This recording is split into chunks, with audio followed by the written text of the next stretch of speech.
It was a cold Thursday morning in Seattle. Rain drizzled softly over the pavement, and the city moved with its usual blend of rush and routine. Carla Monroe, 37, zipped up her windbreaker and glanced at her wristwatch. 7:53 a.m. She was early for once. As a city bus rolled past and splashed near her boots, she sighed. Carla was a school bus driver. Not a glamorous job, but one she took pride in. A single woman with no kids of her own, she found purpose in those chaotic morning routes, picking up middle schoolers and keeping them safe, even when they screamed, joked, or ignored her completely. She took a sip of lukewarm coffee from her travel mug and started the ignition of Bus 22. The heater hummed faintly, and her windshield wipers creaked across the glass. She pulled out from the depot lot, ready to begin her route. But at the second stop, near 5th and Pine, a scene caught her eye. A small boy, around 9 or 10, was walking alone on the sidewalk. No jacket, wet hair stuck to his forehead. Carla frowned. This was unusual. He wasn't one of her regulars. She pulled over, opening the bus door. "Hey kid, you okay?" He looked up, startled. His eyes were red. I missed my bus. I'm trying to get to Birchwood Elementary. It's a few miles." Carla hesitated. Rules were strict, no unauthorized students, but something about him felt urgent. She looked around. No parent in sight. "You hungry?" she asked gently. He nodded. Carla's heart softened. "Hop in. I'll drop you close, okay?" The boy climbed aboard, soaking the floor as he sat near the front. Carla handed him a protein bar from her glove box. He bit into it with visible relief. She started the bus again. Kids were waiting on her route, and she had no time to call this in. She'd explain later. As they neared the next stop, the boy spoke softly. "My name's Eli. My mom, she's in trouble." Carla's eyes flicked to the mirror. "What kind of trouble?" "She got hit last night by her boyfriend. I tried calling for help, but he locked the door." Carla's grip on the steering wheel tightened. The kid wasn't just lost. He was fleeing something dangerous. "Is she okay now?" Eli shrugged, voice cracking. "She was breathing when I left. I didn't know what else to do." Carla took a deep breath. "Where do you live?" He gave her an address, about 5 miles away, a rundown apartment complex on the city's east side. Carla knew the area. She also knew it was outside her district, and her route would be compromised if she made the detour. And yet, she made a decision. She pressed the intercom.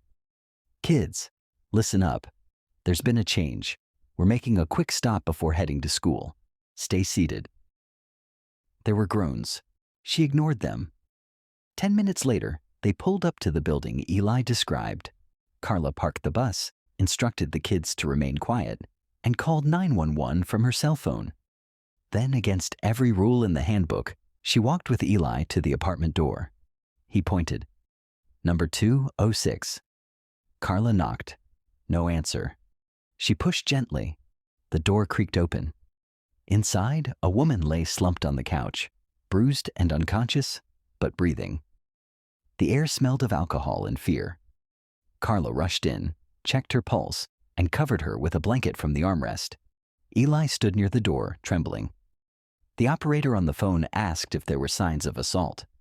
Carla confirmed it all, gave the address, and stayed until officers arrived. The paramedics took over. Eli refused to leave his mother's side until Carla gently pulled him close. "She'll be okay. You did the right thing." He looked up at her, voice barely a whisper. "So did you." By the time Carla returned to her bus, the kids were unusually silent. A few had seen what happened through the window.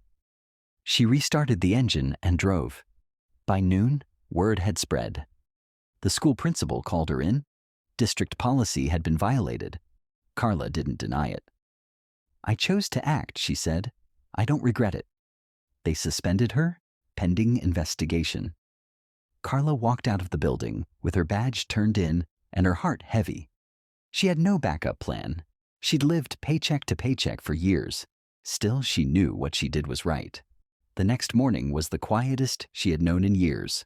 No bus, no honking horns, no morning chaos, just silence. She sat at the kitchen table, staring at a chipped coffee mug. A knock at the door startled her. It was a reporter from the local news station. "Carla Monroe?" he asked. "We saw the footage one of the students on your bus uploaded. What you did? It's going viral." She blinked. "What footage?" He showed her the clip.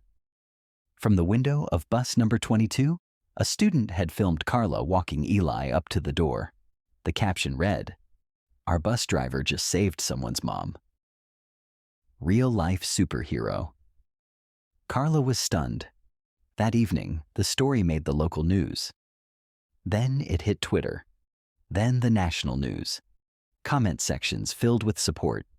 Donations poured into a GoFundMe started by someone from the PTA. One tweet read, "She lost her job for doing what 99% of us would never have had the guts to do." 2 days later, she received a phone call. "Ms. Monroe?" A calm, measured voice said, "This is Governor Walker's office. He saw your story. He would like to meet you." Carla nearly dropped her phone. They arranged a meeting at the state capitol. When she arrived, in a simple gray dress and borrowed heels, she felt out of place among the polished halls and television cameras. The governor met her with a handshake and a smile. "You saw a child in danger," he said, "and you didn't look away. That's what real service looks like." He handed her a framed certificate for exceptional courage in the face of duty. But the real surprise came after. They brought in Eli. He rushed to her side and hugged her tightly. "My mom's okay," he said. "They took him away. She's getting help now. We're safe. Because of you." Carla knelt beside him, tears brimming. She hadn't realized how much she needed to hear those words. Not from a leader or a headline. From him.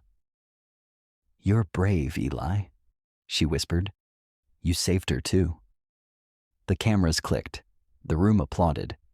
But in Carla's heart, the loudest sound was quiet gratitude, the kind that lives in the space between two people who changed each other's lives. Later that evening, as she walked back to her car alone, she opened her email. A message from the school district. They were offering to reinstate her. She paused, smiled. Maybe she'd go back. Or maybe she'd start something new. Something built not on rules, but on courage. Because sometimes the biggest difference isn't made from behind a desk or behind a wheel, but in the moment when you choose compassion over compliance. And when that choice costs you everything, do it anyway.